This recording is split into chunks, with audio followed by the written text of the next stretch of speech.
What up, Giants fans? I hope you're enjoying Victory Monday as the Giants ended the season for Patrick Seatman and the Minnesota Vikings. We have a loaded show coming up today on the channel. We have an injury update on Azeez Ojulari. Sounds like it might be good news after he left the game versus the Vikings. We also got to talk Daniel Jones because there are some rumors coming out that an extension may already be signed. They may be talking about it. We are going to talk about it on the show. Then we're also going to talk about the Unsung Heroes versus the Vikings. I think there were some players that really made some impact plays that changed this game. We're also going to touch on Mike Kafka and Wink Martindale possibly getting head coach interviews with the same team.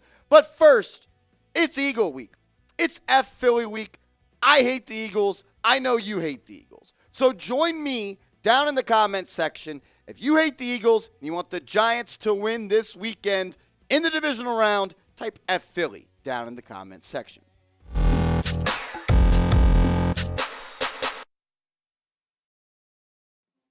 You are watching New York Giants Now by Chat Sports. I'm your host, Marshall Green. I appreciate everybody tuning in. The Giants won a playoff game for the first time since the 2011 season. If you remember what happened in that season, sounds like it might be a good postseason for the Giants. Give me a follow on Twitter at @MarshallGreen_. Let's dive into it right away. We already told you what's coming up, so let's talk about it. Azeez Ojulari left the game versus Minnesota in the first half with a quad injury. And it was a big loss because this front four, when they're playing all together, which they haven't done all that much, when Ojulari and Thibodeau and Williams and Lawrence are all on the field together, they're one of the best defensive lines in the National Football League. We just haven't seen that much this year due to injuries. Azeez Ojulari, he's been great. He hasn't been able to stay on the field. Ian Rappaport tweeted this out right after the game. He said linebacker Azeez Ojulari was ruled out with a quad injury, who was knee in the thigh. He'll have tests tomorrow to determine if there is additional damage, but was walking without much of a limp post-game.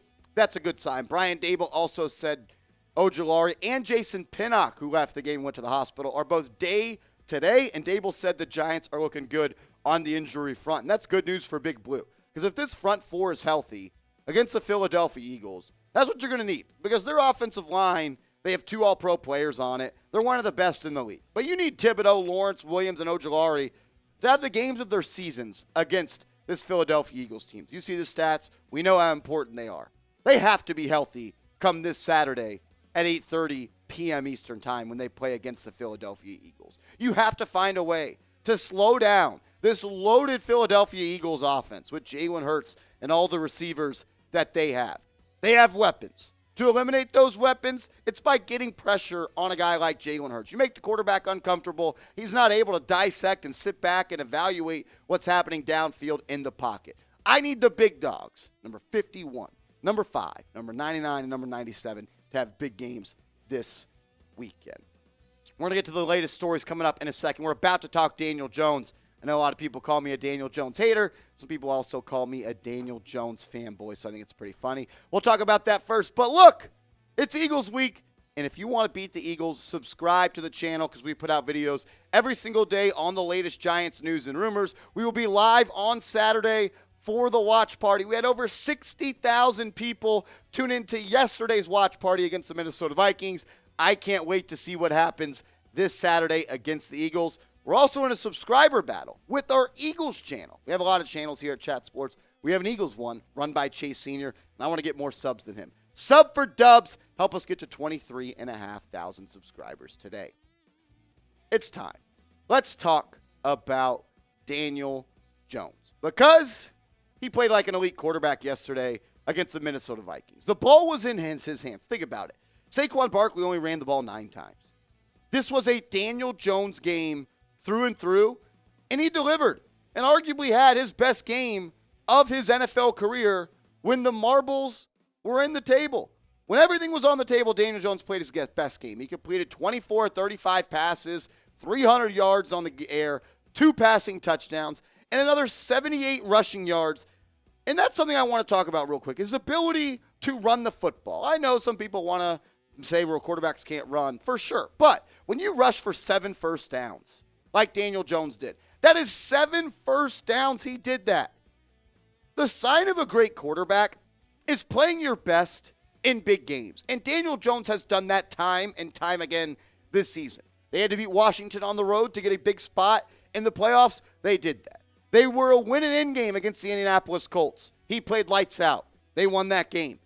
And on the playoffs, on the road, against the number 3 seed in the NFC, Daniel Jones played his best game of his career.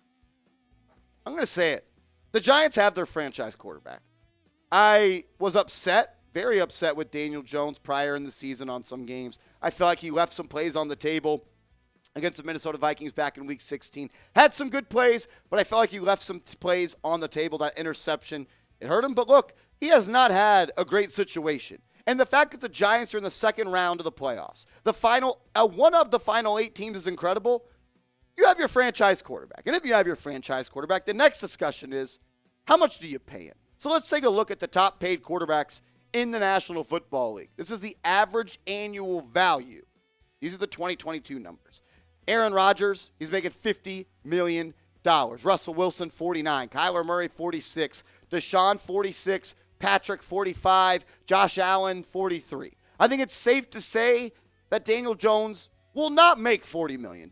While I think he could make an argument he might, but I don't think Daniel Jones will be top 10 paid in the NFL. So let's take a look at the next 8 on this list. When you think about this tier, this is where I think Daniel Jones can argue that he is worth more money than Jared Goff, that he's worth more money than Carson Wentz and Matt Ryan and Ryan Tannehill and Jimmy G and Tom Brady, Jameis Winston and Marcus Mariota, not even close to the quarterback that a guy like Daniel Jones is. If I'm Daniel Jones and I just led this Giants team to the playoffs with, to be honest, not the best O-line. They have the best left tackle, but besides that, they're okay.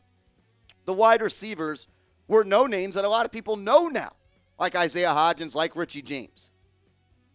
I'm asking for at minimum $30 million per year if I'm Daniel Jones. I want to be paid top 13 money in the NFL, and I think he's earned it. I've been hard. I've showed love. I feel like I've been pretty in the middle. Some people would say I'm a little more of a hater, and that's okay. But yesterday he showed us that he is a franchise quarterback. What he did, big throw after big throw. This isn't the way the Giants won the games before, where he'd roll out, throw it in the flat. He was in the pocket, would hit his back foot, and throw a strike over the middle. Daniel Jones was great. And there were some rumors that he was going to be paid 4 years, $100 million, $25 per. But in the words of Fat Joe, yesterday's price is not today's price. And that is 100% true. You asked me a week ago how much I'd pay Daniel Jones. It'd be a lot lower than what I'd pay him right now, and that's because he won a playoff game. And I don't want to embrace everything on that game, but it's hard not to. The ball was in his hands for the first time this season, and he did everything right. He made every play. He was so good through the air, on the ground. Hats off to Daniel Jones. If you want to show him some love, you could type number 8 in the comment section. But I want to ask you guys this question. You've seen the numbers. You've seen what the top quarterbacks make. So I want to ask you, how much would you pay Daniel Jones per year? How much would you pay him? If I'm him, I'm asking for $30 million per year, but this is your chance to sound off. How much would you pay Daniel Jones per year? We're going to get to some unsung heroes, and we're going to talk about Adoree Jackson coming up in a second. But first, let's give a big shout out to Rocket Money, today's sponsor. Go to rocketmoney.com/Giants now. In 2023, I'm saving money, and that's because of Rocket Money. It's an app where you can organize and optimize all of your financials.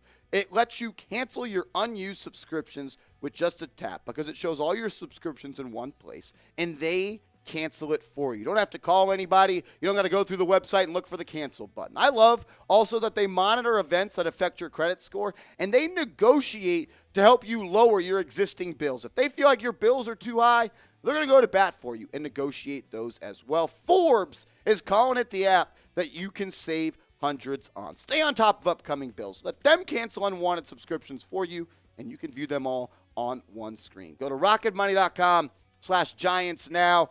Maybe you've been double charged for a subscription. Maybe you're being charged for subscriptions you didn't know you had. With Rocket Money, they're going to keep you up to date and let you know everything that you're being charged for. Get started with them. Go to rocketmoney.com/Giants. Now that link's in the comments and description of today's show.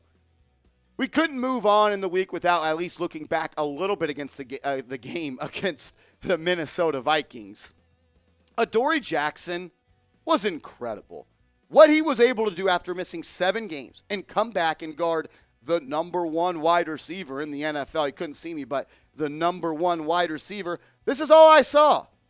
The dad, Adoree Jackson, putting his son in a car seat and strapping him up with the seatbelt because Adoree Jackson strapped Justin Jefferson. Did he play football yesterday? I saw him on the first drive. He had 4 catches.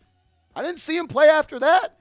Where was number 18? Where was the MVP that everyone talked about? The best, blah, blah, blah. Strapped. Adoree Jackson absolutely won the matchup between Justin Jefferson. Field Yates tweeted out that a wild card round game ball goes to Adoree Jackson. He aligned opposite of Justin Jefferson on 85% of his routes, and Jefferson's stats on those plays: 6 catches for 37 yards. He averaged 6 yards per catch. Adoree Jackson was excellent yesterday, guys. And I want everyone to show him some love. Drop those 22s in the comment section because Adoree Jackson strapped Justin Jefferson. Show him some love. Type those 22s. You're not going to see a cornerback play better than what he did. Very, very impressive. We're going to get to the rest of the unsung heroes for the Giants against the Minnesota Vikings. But first, we have some breaking news to get to. Reports are coming out that Mike Kafka and Wink Martindale are going to be interviewing with the Indianapolis Colts for their head coach opening. Now, Mike Kafka is going to interview with the Panthers, Texans, and the Colts. Wink Martindale gets his first interview of this cycle. That's what happens when you're a good team, when you win playoff games. People want your offensive coordinator and your defensive coordinator to be their head coach. And both probably deserve it. I mean, what they've done with their respective side of the ball is truly incredible. It would suck to lose either, or maybe even both. But at the end of the day, that's just the way the cookie crumbles in the NFL. When you're good, they want your staff. So I want to ask you, who is more important to this Giants football team? Who would be the worst loss? I want you to sound off. Type MK for Mike Kafka, WM for Wink. I think they're the same. The same as the sense both would be a brutal blow. Kafka's been great with this offense. It'd be another offensive coordinator for Daniel Jones. What Wink has been able to do with this defense is truly incredible. Sound off. Who's more important, Kafka or Wink? Back to the unsung heroes. We got to talk about Cordell Flott. He didn't play much at all yesterday. But when he was on the field, was one of the most important downs in the fourth quarter. It was a third down. I believe a third down. Might have been a second down. But Cordell Flott lines up with KJ Osborne in the slot. He had to come in because Fabian Morrow, I believe, got hurt a little bit or was taken out. Flott comes in, and he played excellent defense on KJ Osborne and had a huge pass breakup. Big ups to the rookie at LSU. He's played better and better as the season went by. I think the Giants might have got a good corner in Cordell Flott in that third round at LSU. Big ups to the rookie on that pass breakup. He wasn't playing a lot, but the best part about being a pro, or what it takes to be a pro, is you have to stay ready. That's what Flott did. Next man up mentality. Big ups to 28. Another group of players, I have to say, that stepped up a lot yesterday were the Giants wide receivers. We talked about it all week long. If the Giants wanted to beat the Minnesota Vikings, they were going to have to put up points. And it was going to take the receivers to step up. And they did that. Isaiah Hodgins might have just put Patrick Peterson into retirement. That might have been the last time we've seen Patrick Peterson play a football game. And Hodgins absolutely cooked him. He cooked him in Week 16. He cooked him yesterday with 8 receptions for 105 yards and a touchdown. Darius Slayton, I was rough on you because of that drop on 3rd and 15 that would have iced the game. But, man, you played a great game as well. 4 receptions, 88 yards, had a splash play on the first drive and the second drive. Big ups to 86 and Richie James. He was good in the slot. He was good on punt returns. He didn't fumble the football. Still never get over that. And he caught everything thrown his way. Big ups to this receiving core. They did what they had to do. You may look at the stat sheet and be like, why is Marshall talking about Matt Breida as an unsung hero versus the Minnesota Vikings? What he was able to do from the personnel side when he was on the football field was incredible. Go back to that 3rd and 1 where he got the ball on the end around and he was first made contact with 3 yards behind the line of scrimmage. What did he do? He kept those feet moving, and he ended up picking up that first down. Also, Matt Breida made the Giants unpredictable. How many times yesterday did we see Breida and Saquon Barkley on the field at the same time? When you do that, that puts so much pressure on the defense and the defensive coordinator to make adjustments and get lined up correctly. Breida going in those jet sweeps and those orbit sweeps, sideline to sideline, it makes the defense moves, and it opens the running lanes up and the passing lanes up for this offense. I was impressed with Kafka and the way that he utilized Breida's speed as a weapon, even when he didn't have the football. The last unsung hero, and I don't even know if he's an unsung hero, I'm just going to call him a hero, and that is Wink Martindale. Everybody knows Wink Martindale as a guy that loves to bring the pressure, that loves to blitz, loves to get the pressure on the quarterback and play man coverage behind him. Number one, he made Justin Jefferson a non-factor. He had less than 50 yards receiving. He was a non-factor, but it was the way that he was able to play with his left hand. What does a good offense do? They make the defensive coordinators play with the right hand behind him. Wink beat you with his left hand yesterday. The Giants blitzed on just 22.5% of pass plays, down from the NFL leading average of 46.5. That shows you that Martindale is a magician. Go back to that fourth down play where Kirk Cousins throws the out route to TJ Hawkinson in the game. The Giants had 3 corners and 4 safeties in the game. No linebackers. What a call. What a defensive scheme. Every week Martindale comes out. I like to call it Martindale magic. The way he's able to affect the football game as a defensive coordinator is truly, truly incredible. Big ups to Wink Martindale and everybody on the Giants. I am so damn proud of this team. Yesterday was one of the best moments of my Giants fandom. I've seen 2 Super Bowls. I saw them lose in the Super Bowl to the Vikings. But yesterday was one of the more proud moments I am of this franchise. You won, I believe, 4 games last year. You picked number 5 in the draft. You fired your head coach. You fired your general manager. And you won a playoff game on the road. If you're proud of this team, and I know you are, especially if you're watching this late in the video, drop those big blues. That'll be our real one roll call of the day. If you're proud of this football team, drop those big blues in the comments. Let's frickin' go. Job's not finished. To quote Kobe Bryant, job is not finished. You go on the road once again into Philadelphia, at the Link. You beat the Philadelphia Eagles. It is going to get crazy on this channel. Give me a follow on Twitter at @MarshallGreen_. Subscribe. If you made this far in the video, give us a like. Love you guys. See you tomorrow. Let's go Big Blue.